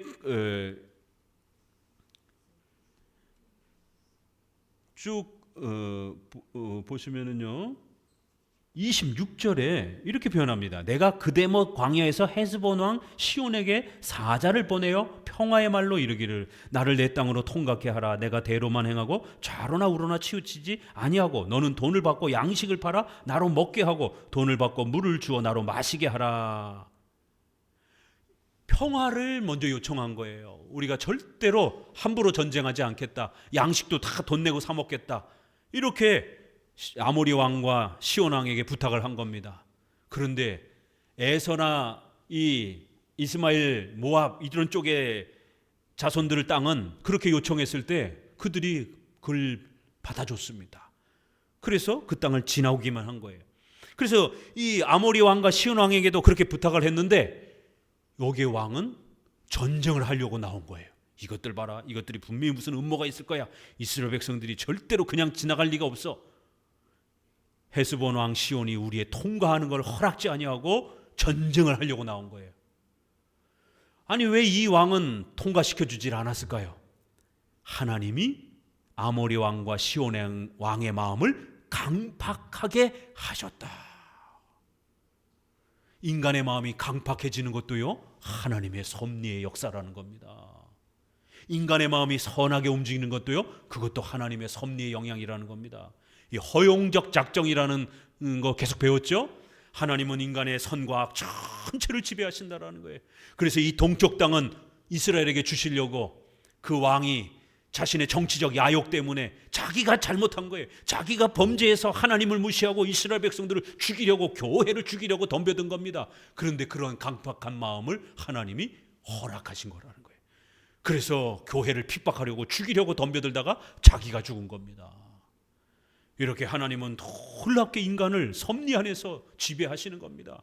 그래서 여러분이 살다 보면 여러분의 앞에 가족들 중에, 지인 중에 아주 정말 얄미운 사람들, 여러분을 괴롭히는 사람들, 여러분 인생 중에 없었으면 하는 사람들이 꼭 등장을 합니다. 왜요? 여러분을 괴롭히려고요? 아니에요. 여러분을 성장시키려고. 그런 가시와 같은 사람을 내 곁에 세우시면서 우리가 하나님 앞에서 참고 인내하고 용서하는 이런 훈련하는 법들을 하나님 우리에게 가르치십니다. 그래서 그 당사자만 보지 마시고 그 당사자만 보면 계속 미워하게 돼요. 이 거대한 하나님의 섭리를 바라보면서 하나님이 또 이러한 내게 불편한 사람을 세우신 데는 또 하나님의 뜻이 있겠지 하고 섭리를 생각하면서 참으셔야 되는 겁니다. 그래야 용서할 수가 있는 겁니다. 섭리의 이 강력한 힘을 갖고 살아야 우리 성도들이 분노에 사로잡히지 않고 보복, 억울함, 원수 갚음 이런 거에 노예가 되지 않게 됩니다. 이런 거에 노예가 되면 인간은 한순간에 인생이 나락에 떨어져 버립니다. 평생 억울함 속에 복수하려고 그렇게 살게 되는 불쌍한 인생이 되는 것이에요. 하나님의 섭리 안에서 그런 악한 자도 우리 곁에 또 등장하기도 합니다. 비록 내가 실수해서 그와 싸우기도 하고 다투기도 했지만 그런 모든 역사도 하나님께서 우리를 가르치기 위한 또 도구로 사용하기도 한다는 거예요. 이렇게 결국 하나님은 놀라운 섭리의 허용적 섭리와 작정으로 이스라엘 백성들에게 땅을 주기 위해서 이런 어마어마한 역사도 도와주셨다라는 거예요. 자, 3장으로 들어가서 2절에 여호와께서 내게 이르시되 두려워 말라. 내가 그와 그 모든 백성과 그 땅을 내 손에 붙였으니 너는 헤스본에 거하던 아모리 족속의 왕 시온에게 행한 것과 같이 이제 그에게도 바산 왕 옥에게도 행하라. 그러면서 6절, 이 가나안 땅이니까 여기는 한 사람도 살려두면 안 돼요. 우리가 헤스본 왕 시온에게 행한 것 같이 그 성읍을 진멸하되 각 성읍의 남녀와 유아를 진멸하였으나 모든 육축과 그 성읍들에서 탈취한 것은 우리의 소유로 삼았다. 이러면서 아이들까지 전부 다 죽이라라라고 이렇게 하나님은 하나님의 심판을 명하신 것입니다. 자, 쭉 넘어오셔서 24절, 주께서 주의 크심과 주의 권능을 주의 종에게 나타내시기를 시작하셨사오니 천지간에 무슨 신이 능히 주의 행하신 일 곧 주의 큰 능력을 행하신 일같이 행할 수 있으리까. 구하옵나니 나로 건너가게 하사 요단 저편에 있는 아름다운 땅 아름다운 산 레바논을 보게 하옵소서. 이렇게 모세조차도 하나님 앞에 가나안 땅을 들어가고 싶어서 다시 한번 기도했지만 하나님이 허락해 주질 않습니다. 26절, 여호와께서 너희의 연고로 내게 진노하사 내 말을 듣지 아니하시고 내게 이르시기를 그만해도 족하니 이 일로 다시 내게 말하지 말라. 너는 비스가 산꼭대기에 올라가서 눈을 들어 동서남북을 바라보고 내 눈으로 그 땅을 보라. 내가 이 요단을 건너지 못할 것임이니라. 이렇게 광야 생활 속에서 모세가 한 번 실수해가지고 화가 나가지고 반석을 향하여 명하라고 물을 내라고 했는데 반석을 그냥 그냥 땅바닥을 쳐버렸잖아요. 이렇게 모세조차도 불순종해서 하나님 앞에 책망을 받고 가나안 땅에 못 들어가는 이런 징계도 받는 것이에요. 그렇기 때문에 순종이라는 게, 말씀에 순종하는 게 얼마나 중요한 것인지를 거듭 다시 한번 이렇게 당부하는 것입니다. 적어도 하나님이 출애굽의 이 어마어마한 구원의 역사를 우리에게 주지 않았느냐, 또 40년 동안 어마어마한 도우심을 통해서 너희가 죽을 수도 있었던 수많은 경우들, 물이 없어서 또 밥이 없어서 죽을 뻔했을 때 하나님이 다 먹여주고, 전쟁을 통해서 주변에 또 적들이 쳐들어왔을 때도 다 물리쳐 주시고, 이렇게 하나님은 우리의 창조주와 구속주가 되어주셔서 우리를 도와주셨지 않느냐라는 거예요. 그러니까 이제는 하나님의 백성답게 살으라는 거예요. 비록 십계명의 이 순종은 우리가 구원의 조건은 아닌다 할지라도 이거 잘 지킨다고 해서 우리가 구원받는 건 아닙니다. 그러나 예수님을 믿고 난 하나님의 자녀들은 반드시 하나님의 영광을 위해서 이렇게 살아야 된다라는 거예요. 그래서 우리 종교개혁자들은 먹든지 마시든지 무엇이든지 모든 것이 하나님을 영화롭게 하도록 그렇게 살아야 된다. 솔리데오 글로리아, 오직 하나님께 영광을 외쳤던 겁니다. 고린도전서 10장 31절에 이제 여러분의 먹는 것 하나도 하나님을 영화롭게 하는 그런 열매가 되는 겁니다. 어디 상놈 먹듯이 그냥 이렇게 먹으면 안 되는 거예요. 이 버르장머리 없고 아유 상스럽다 이렇게 여기는 겁니다. 회사에 가서 어른들하고 윗분들하고 식사를 하는데 자기 밥그릇만 갖다 놓고 좋은 반찬만 갖다가 끌어다 놓고 쩝쩝쩝쩝쩝 떼면서 이렇게 그냥 막 흘리고 막 무슨 하인 종 노예 밥 먹듯이 그냥 막 다시는 그 사람하고 식사 안 합니다. 아우 저 뭐 크리스찬이라 그러더니 무슨 뭐 저 천민이야 뭐 요즘에도 저렇게 어디 배운 데 못 배운 애처럼 저렇게 교회 다니면 다 저래? 1차적으로 교회가 욕먹고 그 교회 목사님 도대체 누구야? 그 교회 목사님 그렇게 가르쳐? 목사님이 욕을 먹고 그 다음엔 하나님의 이름이 더럽혀지는 것이에요. 먹든지 마시든지 물 한 컵을 먹더라도 이렇게 품 있게 소리 안 나게 먹어야 되는 장소와 자리가 있잖아요. 혼자 먹을 때야 뭐 벌컥벌컥 먹든 뭔 상관이에요. 그러나 이렇게 중요한 사람들하고 윗사람들하고 이렇게 음료를 마시는데 그렇게 벌컥벌컥 이렇게 꼭 밥을 먹을 때는 꼭 이렇게 무 같은 거 김치 먹을 때 아삭 이렇게 먹는 분들이 있어요. 아주 상스럽고 아주 그 볼품이 없는 겁니다.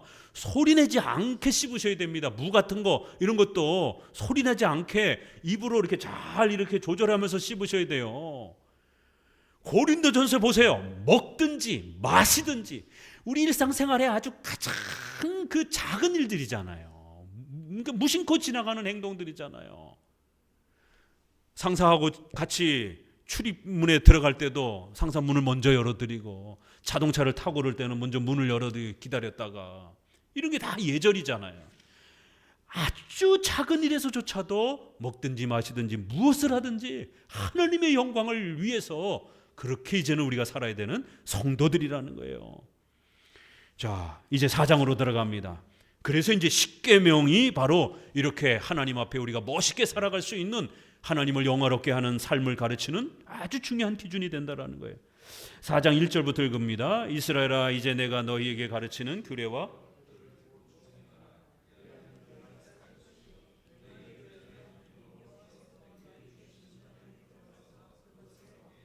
내가 너희에게 명하는 말을 너희는 가감하지 말고 내가 너희에게 명하는 너희 하나님 여호와의 명령을 지키라. 규례, 법도 이게 십계명을 이렇게 다른 표현으로 계속 반복하는 거예요. 너희가 이 말씀을 잘 지키면 어떤 복을 받는다고요? 열조의 하나님 여호와께서 너희에게 주시는 땅에 들어가서 그거를 얻게 될 것이다라는 거예요. 그러면 하나님 앞에 너희가 건강하고 오래 사는 복을 얻게 될 거라고 약속을 합니다. 하나님의 말씀 십계명을 더하거나 빼거나 이러면 안 된다라는 겁니다. 성경을 온전히 66권 온전히 소유해야 된다라는 거예요. 오늘날 성경을 안 가르치는 교회가 얼마나 많습니까? 신약만 설교하는 교회가 있어요. 구약하기 어려우니까. 그러면 안 되는 겁니다. 목회자는 신구약 전체를 골고루 설교해 줘야 되는 거예요. 그래서 우리 선조들은 창세기부터 계시록까지 순서대로 평생을 강해한 겁니다. 저도 이걸 해보니까 빨리빨리 한 장씩 이렇게 때로는 2장씩 했는데 1년 그러니까 2번, 1번 반 정도 하는데 저희가 목회 30년을 지금 하는데 앞으로 한 5년 정도 더 해야 됩니다. 그러면 한 2번 정도가 끝나요. 한 35년에 걸쳐서 좀 더 빠른 속도로 2번을 한 겁니다. 앞서서 한 번 한 20년 한 거는 녹화를 못했어요. 이걸 자료를 남기질 못했어요. 그때는 이제 이런 영상 장치가 없었기 때문에. 그래서 뒤늦게 다시 시작을 한 겁니다. 창세기부터 시작해갖고 계시록을. 그래서 영상으로 이렇게 또 자료로 남기면서 이 후손들이 또 볼 수 있도록 우리 개혁주의 장로교는 어떻게 성경 전체를 해석하는지를 볼 수 있도록 자료로 남기기 위해서 다시 한번 했습니다. 그러면서도 중간중간에 요한계시록은 한 3번씩 하고, 어려운 거는 한 3번, 4번씩도 하기도 하고, 로마서도 한 3번 하기도 하고, 이렇게 진행을 한 겁니다. 가감하면 안 됩니다. 성경 전체를 성도들에게 끊임없이 가르쳐 줘야 되는 겁니다. 자, 7절 읽어보면은요, 우리 하나님 여호와께서 우리가 그에게 기도할 때마다 우리에게 가까이 하신과 같이 그의 신이 가까이 함을 얻은 나라가 어디 있느냐. 오늘 내가 너에게 선포하는 이 율법과 같이 그 규례와 법도가 공의로운 큰 나라가 어디 있느냐. 여러분이 들고 있는 이 성경, 이 십계명이 뭔지 아세요? 이거 백지수표입니다. 이 세상에 그 어느 나라가, 어느 민족이 그 신에게 기도할 때마다 하나님이 응답해 주시는 이 엄청난 백지수표를 갖고 있는 사람이 어디 있느냐라는 거예요. 바로 저와 여러분들이라는 겁니다. 바로 이 규례, 법도 하나님이 가르쳐 주신 이 십계명에 맞춰서만 기도하면 하나님이 응답해 주는 겁니다. 우리가 기도할 때마다 가까이 해주는 거예요. 여러분이 재정이 필요하다고 하나님께 기도하는데 왜 하나님이 재정을 안 부어주십니까? 여러분이 재정을 잘못 쓰고 있기 때문에 그런 겁니다. 재정을 쓰려고 하는 목적이 올바르지 않기 때문에 그런 거예요. 그거부터 수정을 해야 되는 겁니다. 자기 자신만 배를 불리기 위해서 그렇게 재정을 구하면 하나님이 안 도와주십니다.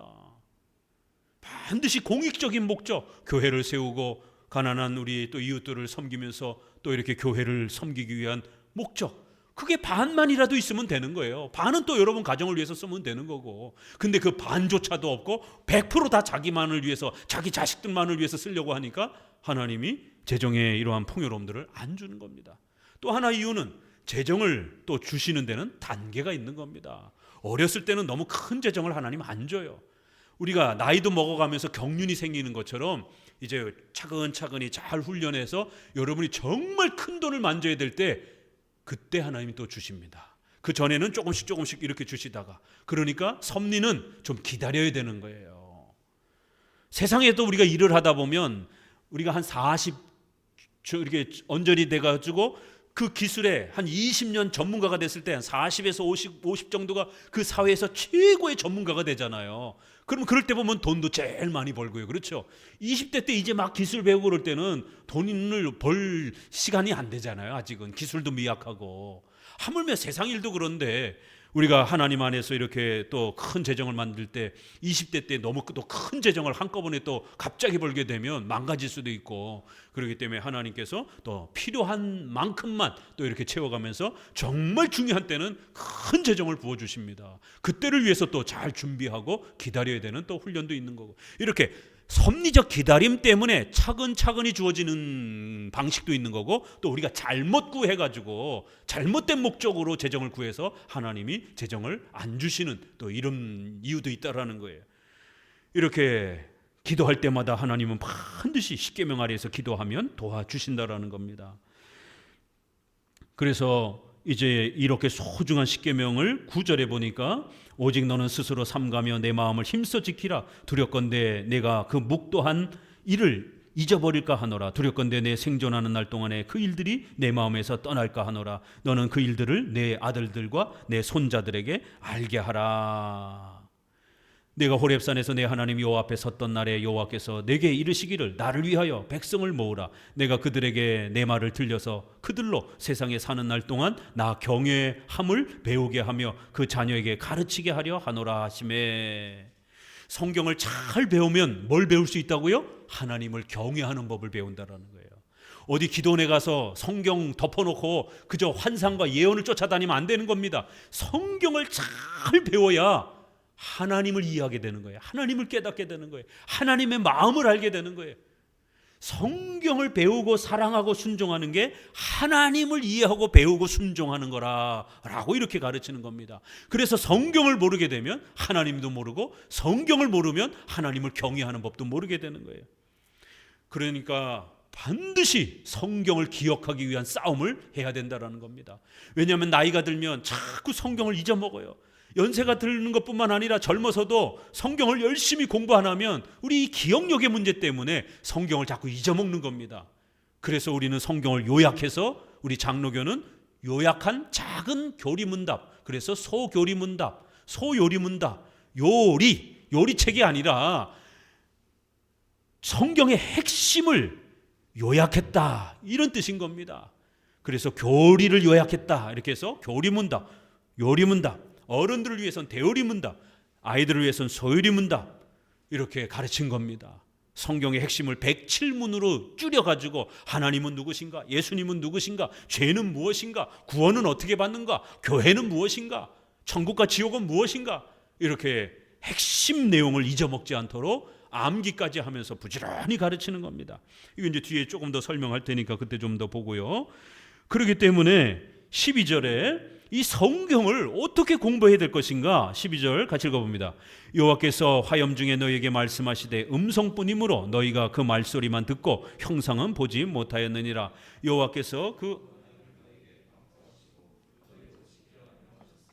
곧 십계명이며 두 돌판 친히 쓰신 것이라. 15절 여호와께서 호렙산 화염 중에 너희에게 말씀하시던 날에 너희가 아무 형상도 보지 못하였은즉 너희는 깊이 삼가라. 두렵건대 스스로 부패하여 자기를 위하여 아무 형상대로든지 우상을 새겨 만들되 남자의 형상이든지 여자의 형상이든지 어떤 형상이든지 만들지 말라라는 거예요. 자, 성경을 공부해야 된다라고 아주 강력히 우리에게 권면합니다. 특별히 십계명을 공부해야 된다라는 거예요. 그거를 그림으로 공부하면 안 된다라는 거예요. 이미지, 여기서 우상, 형상이라는 건 뭐예요? 원문으로 영어로 가면 이미지예요. 이미지, 그림을 말하는 겁니다. 하나님을, 예수님을 그림으로 그려가지고 가르치면 안 된다라는 겁니다. 시각적인 교육으로 하나님을 가르치면 신앙교육을 하면 안 된다라는 거예요. 청각적 교육을 하라는 겁니다. 설교를 통해서 성경을 설명해주고 가르치는 것을 해야지, 여기 앞에 로마 카톨릭처럼 화려하게 시각적으로 장식을 하게 되면 교육이 안 된다라는 거예요. 신앙 교육 방법을 우리에게 가르칩니다. 하나님을 배워야 되고 하나님을 우리가 알아야 되는데 어떻게 해야 하나님을 알 수 있다고요? 저 기도원에 가서 막 이상한 체험하고 막 이상한 환상이 들리고 이런 시각적인 감정적인 이런 방식으로 하나님을 만나는 게 아니라 성경을 통해서 하나님을 만나라는 거예요. 그리고 그 성경은 그림으로 그려갖고 만들지 말라라는 거예요. 형상, 조각, 그림으로 만들지 말라라는 겁니다. 로마 카톨릭은 문맹인 사람들, 어린애들 어떻게 성경을 읽지도 못하는데 어떻게 가르치냐. 그러니까 성경을 전부 다 그림으로 그린 겁니다. 그래서 카톨릭 가게 되면 조각상들을 어마어마하게 만들어 놓은 거예요. 눈으로 하나님을 보게 만들고 눈으로 하나님을 알게 만든 겁니다. 그렇게 공부하면 하나님을 모른다라는 거예요. 왜요? 하나님은 영이시기 때문에 우리 눈에 보이지 않는 분을 갖다가 눈으로 보게 만들면 그게 교육이 됩니까? 아니, 눈으로 볼 수 없는 분인데 눈으로 교육을 시켜요. 교육이 돼요? 안 되는 겁니다. 그런데 지금 한국교회의 90% 이상이 눈으로 보는 교육을 시키고 있습니다.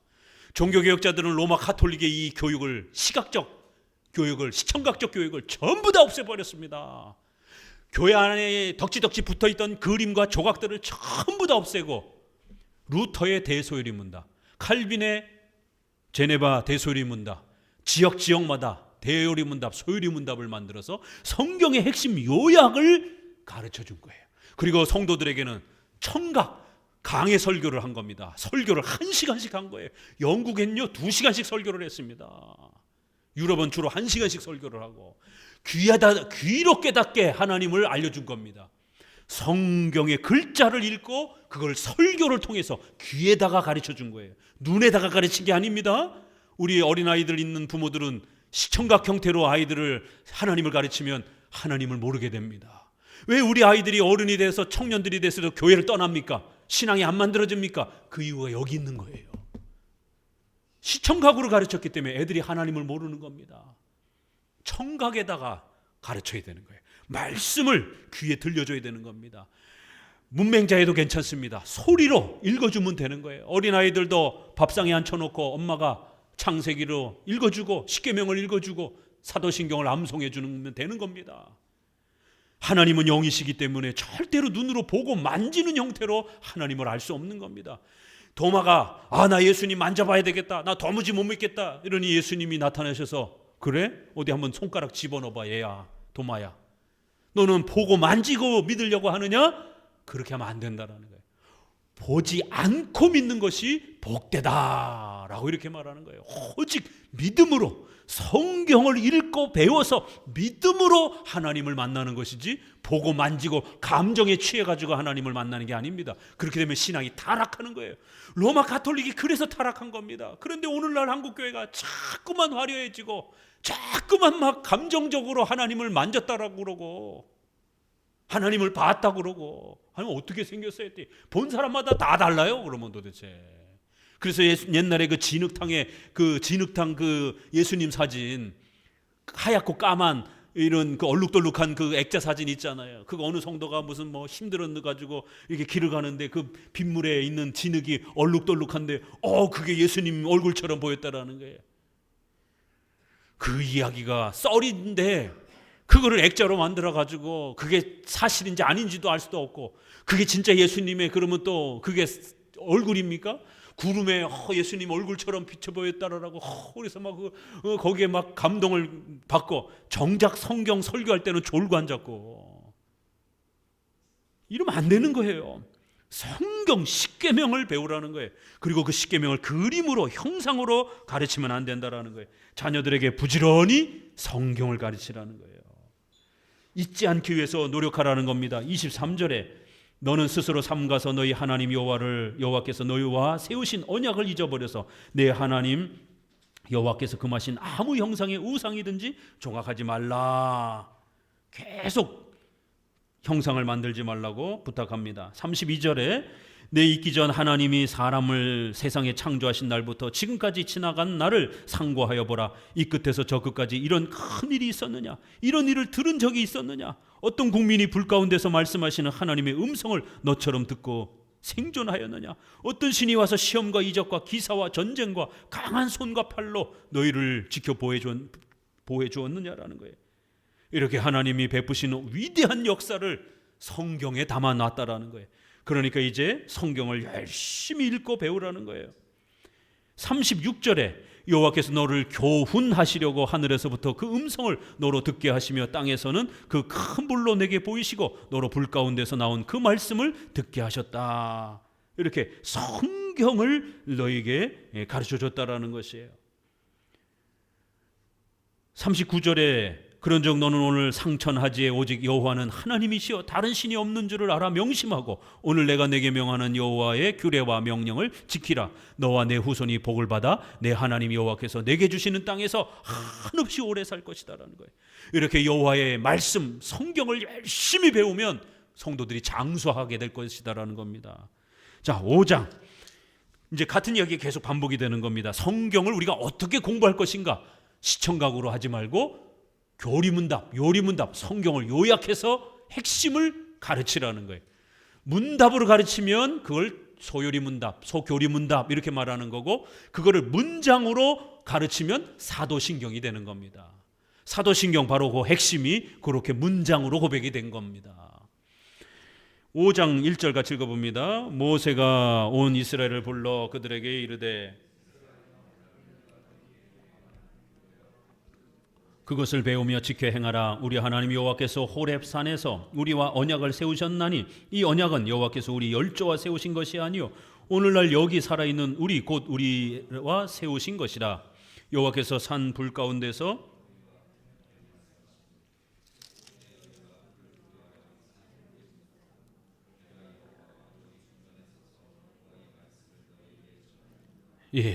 바로 그런 시내산에서 받은 바로 이 십계명이다 이러면서 십계명이 소개가 되는 겁니다.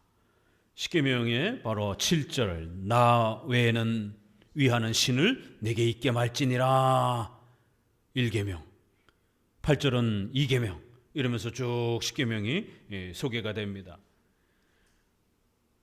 그리고는 쭉 넘어가셔서 32절을 같이 읽어봅니다. 32절. 그런즉 너희 하나님 여호와께서 너희에게 명령하신 대로 너희는 좌로나 우로나 치우치지 말고 너희 하나님 여호와께서 너희에게 명하신 모든 도를 행하라. 그리하면 너희가 삶을 얻고 복을 얻어서 너희 얻는 땅에서 너희의 날이 장구하리라. 보세요. 계속 약속하잖아요. 십계명 하나님의 말씀을 열심히 잘 배워서 지키면 우리 성도들의 의식주가 든든하고 오래 사는 또 이런 장수의 복도 받을 것이다라는 거예요. 자, 그러면서 이제 하이라이트 결론이 나옵니다. 2절 6장 2절 곧 너와 내 아들과 내 손자로 평생에 내 하나님 여호와를 경외하며 내가 너희에게 명한 그 모든 규례와 명령을 지키게 하기 위한 것이며 또 나를 장국케 하기 위한 것이라. 계속 장수를 약속하고 있어요. 3절 이스라엘아 듣고 삼가 그것을 행하라. 그리하면 내가 복을 얻고 내 열조의 하나님 여호와께서 내게 허락하신 같이 젖과 꿀이 흐르는 땅에서 너의 수요가 심히 번성하리라. 4절에 오직 하나님 여호와를 경외하라는 거예요. 마음을 다하고 성품을 다하여 하나님을 열심히 사랑하라는 거예요. 근데 어떻게 이렇게 해야 하나님을 사랑하고 만날 수 있죠? 6절 오늘날 내가 내게 명하는 이 말씀을 너는 마음에 새기고 내 자녀에게 부지런히 가르치며 집에 앉았을 때든지 길에 행할 때든지 누웠을 때든지 일어날 때든지 이 말씀을 강론할 것이며, 이 강론이라는 단어가 문답, 가르치라는 단어예요. 시각적으로 보여주라 이런 단어가 아니라 이렇게 고대에 선생님이 묻고 답하고 묻고 답하는 강론, 강의, 그런 개념입니다. 여러분은 여러분의 자녀들에게 어떻게 성경을 가르칩니까? 얼마나 열심히 가르칩니까? 핸드폰 보고 게임하고 이런 것들은 많이 열어주면서 하루 한 번 성경 읽는 것도 얼마나 버거워합니까? 그러면 안 되는 거예요. 온 힘을 다해서 내 자식을 지키기 위해서는 앉았든 일어섰든 나가든 누웠을 때든지 손목에도 메고 머리 이마에도 메어주고 문설주에도 메어주고 성경을 써놓으라는 거예요. 그래서 아이가 글자를 배우면서부터 기억 니은 배우기 시작하면서 시옷을 배우면 십계명 이렇게 가르쳐야지, 쉽게 시옷 그러면 사랑 뭐 이러면 안 된다는 거예요. 열심히 성경을 자나 또 화장실에 가 있을 때나 거실에 있을 때나 끊임없이 성경을 가까이 접할 수 있도록 온 힘을 다해야 된다는 겁니다. 그래야만이 아이들이 성경을 접할 수 있다는 겁니다. 7절에 내 자녀에게 부지런히 가르치며 했고요. 그 다음에 12절 너는 조심하여 너를 애굽 땅 종되었던 집에서 인도하여 내신 여호와를 잊지 말고 내 하나님 여호와를 경외하며 섬기며 그 이름으로 맹세할 것이라. 11절에 먹고 마시며 잘 살게 되니까 너로 배불러 먹게 하실 때에 12절 너는 조심하라는 거예요. 배가 부르고 등이 따시게 되면 기도도 안 하고 성경도 안 보고 교리 공부도 안 하고 이러면 큰일 난다라는 거예요. 그러면 성경을 금세 잊어버린다라는 거예요. 자, 쭉 내려오셔서 17절 너희 하나님 여호와께서 너희에게 명하신 명령과 증거하신 것과 규례를 삼가 지키며 여호와의 보시기에 정직히 행하고 선량한 일을 행하라. 그리하면 내가 복을 얻고 여호와께서 내 열조에게 맹세하사 내 대적을 몰수히 내 앞에서 쫓아낼 것이라. 자, 20절 후일에 내 아들이 내게 묻기를 우리 하나님 여호와의 명하신 증거와 말씀과 규례와 법도가 무슨 뜻이뇨 하거든 너는 내 아들에게 이르기를 우리가 옛적에 애굽에서 바로의 종이 되었더니 여호와께서 권능의 손으로 우리를 애굽에서 인도하여 내셨나니. 자, 자녀들이 부모에게 묻는다라는 거예요. 묻는 겁니다. 그러면 부모는 답을 해줘야 되는 거예요. 문답. 성경을 창세기부터 계시록까지 아이들에게 다 한꺼번에 가르칠 수가 없습니다. 그래서 성경을 요약을 해서 출애굽에 대한 이야기만 해주라는 거예요. 왜요? 출애굽은 바로 예수님의 피로 우리가 죄에서 자유케 되어지는, 바로 애굽의 노예에서 어린 양의 피로 구출되어지는, 이것이 신약에 와서 예수님의 피로 구함을 우리가 구출되는 이 이신칭이 구원의 원리를 담고 있는 구약의 핵심 사건이기 때문에 아이들에게 이것만이라도 요약을 해서 정확하게 가르쳐 주라는 거예요. 이렇게 성경의 요약, 하나님의 행하신 많은 사건들이 있지만 그 중에서 출애굽 사건이 가장 중요하기 때문에 그걸 요약을 해서 아이들이 잊지 않도록 끊임없이 가르쳐 주라는 거예요. 문답 형태로. 아이들이 내게 묻거든 부모는 답해라. 뭐를요? 출애굽 역사를. 그럼 우리 사도신경에 있는 7개의 교리를 아이들에게 가르쳐야 되는 겁니다. 성경은 무엇인지, 삼일체 하나님은 누구신지, 인간은 왜 죄인인지, 또 예수님은 누구신지, 믿음으로 구원받는다는 게 무엇인지, 교회는 무엇인지, 천국과 지옥은 무엇인지, 이렇게 7개의 핵심 교리를 가르쳐야 되는 겁니다. 그래서 2000년 동안 우리가 사도신경을 잊어먹지 않기 위해서 열심히 고백해 온 겁니다. 그런데 교회가 성경의 요약과 핵심 교리를 다 잊어버려가지고, 저도 30년 만에 사도신경을 신학교 가서 저처럼 장로교를 좋아하는 목사님한테 처음 사도신경 강해를 들었습니다. 한 번도 교회 안에서 사도신경을 설명을 들어본 적이 없어요. 십계명을 들어본 적이 없어요. 안 가르치니까. 그냥 예배 순서에 있으니까 고백만 하는 거예요. 그 단어가 무슨 뜻인지 한 번도 배워본 적이 없습니다. 소요리 문답을 배워야 된다 그러니까 그게 무슨 요리책이냐고 이렇게 묻고 있어요. 세상에 성경에 이렇게 무지한 심각한 한국 교회를 이거 어떻게 해야 됩니까? 루터가 그 시대 당시를 보면서 성경을 읽지 못하는 이 무식한 목회자들을 향하여 탄식을 하면서 루터의 성경 번역, 독일어로 번역해 줬고, 성경의 요약인 루터의 대소요리 문답을 작성해 가지고 설교하려면 최소한 이거라도 알고 이거라도 가르치라고, 그래서 써준 겁니다. 루터가 탄식을 하면서 목사들이 히브리어, 헬라어 성경을 읽지를 못하는 거예요. 자국어로 그래서 번역을 해준 겁니다. 엉뚱한 소리만 하는 거예요. 그래서 교리 요약을 만들어준 거예요. 이거 가르치라고. 오늘날 성경을 싫어하는 한국교회, 성경을 배우려고 하지 않는 한국교회 성도들, 노래하고 춤추고 그렇게 예언하고 꿈꾸는 거는 좋아하는데 성경을 강의 설교를 듣지 않으려고 하는 이런 모습, 성경의 핵심 요약인 사도신경을 배우지 않는 이러한 한국교회, 부패하지 않은 게 천만다행이죠. 한국교회가 망하지 않은 게 천만다행입니다. 하나님이 도와줄래야 도와줄 수가 없는 겁니다. 성경을 모르는데 어떻게 도와줍니까? 그래서 신명기는 본격적으로 십계명을 설명하기 전에 왜 우리가 십계명을 배워야 되는지, 왜 우리가 성경을 붙잡아야 되는지, 성경을 놓치면 다 잃어버리는 거예요. 그래서 사탄은 죽기 살기로 덤벼들어서 성도들에게 성경 뺏으려고 하는 겁니다. 성경만 뺏으면 저절로 무너지기 때문에, 타락하지 말라고 그래도 저절로 타락하기 때문에. 중세시대에 라틴어로 성경을 만들어 놓고 성도들은 성경에 접근하지도 못하게 하고, 그러니 교회가 1000년 동안이나 타락을 했어요. 세상에 100년 200년도 아니고. 기억을 하기 위해서 계속해서 기억하라, 자녀들에게 잊어먹지 않게 요약을 해서 문답 형태로 가르쳐라라고 끊임없이 당부를 합니다. 이 신명기 여기서만 설명된 게 아니잖아요. 출애굽기 12장 26절에도 이 도대체 유월절이 무슨 뜻이냐라고 자녀들이 묻거든 너희들은 바로 유월절을 가르치라는 거예요. 13장 8절에도 그렇고. 쭉 내려오셔서 24절을 읽습니다. 여호와께서 우리에게 이 모든 규례를 지키라 명하셨으니 이는 우리로 우리 하나님 여호와를 경외하며 항상 복을 누리게 하기 위하심이며, 또 여호와께서 우리로 오늘날과 같이 생활하게 하려 하심이라. 우리가 그 명하신 대로 이 모든 명령을 우리 하나님 여호와 앞에서 삼가 지키면 그것이 곧 우리의 의로움이라 할지니라. 이렇게 십계명 하나님의 말씀을 잘 지키면 그게 우리에게 복이라는 거예요. 그게 우리의 의로움이 될 거라는 거예요. 우리로 오늘날 같이 생활을 하도록 하나님이 목적하셨다라는 겁니다. 여러분, 그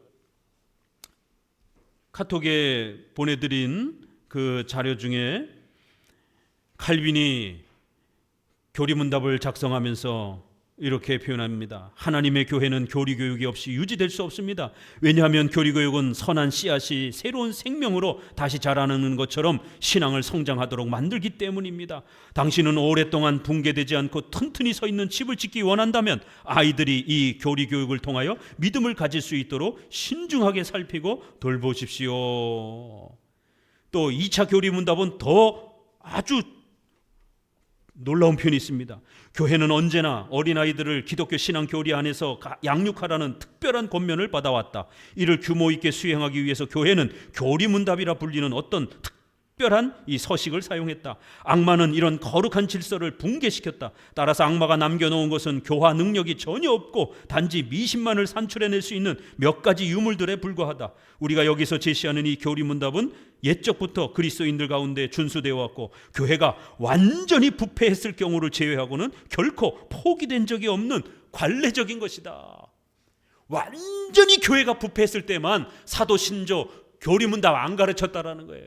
근데 지금 한국교회는 사도신조 소유리문답 안 가르치고 있습니다. 우리 장로교 헌법에 가르치라라고 분명히 되어 있습니다. 법도 다 무시하고 한국교회가 완전히 부패했다는 증거입니다. 종교개혁자들은 로마 가톨릭의 온갖 그 조각과 그림들을 다 없애버리고 성경을 번역해주고 성경의 요약인 소유리문답을 아이들이 암송할 수 있도록, 그래서 집에서 부모가 묻고 답하고 묻고 답하고 묻고 답하고 이런 식으로 성경을 어려서부터 철저히 가르쳐 왔던 겁니다. 이게 바로 성경을 어떻게 배울 수 있는가, 이 방대한 성경을 어떻게 배울 수 있는가 요약해서 가르쳐야 된다는 거예요. 시각으로 가르치지 말고 강해 설교를 통해서 귀에다 들려주라는 거예요. 자, 우리 누가복음 1장을 한번 봅니다. 신약은 어떻습니까? 신약도 역시 마찬가지입니다. 신약에서도 교리문답, 신약의 1장 3절 4절을 봅니다. 누가복음 1장 3절 4절 같이 한번 읽어봅니다. 그 모든 일을 근원부터 자세히 미루어 살핀 나도 데오빌로 각하에게 차례대로 써 보내는 것이 좋은 줄을 알았노니 이는 각하로 그 배운 바의 확실함을 알게 하려 함이로라. 데오빌라라고 하는 이 귀족에게 성경을 가르쳤습니다.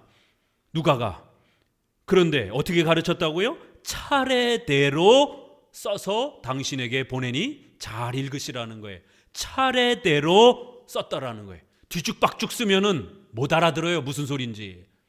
반드시 성경은 차례대로 하나님은 누구신지, 죄는 무엇인지, 예수님은 누구신지 이렇게 질서대로라는 말이에요. 이게 헬라어의 카텍세스라는 말인데 이게 시스템이라는 말이에요.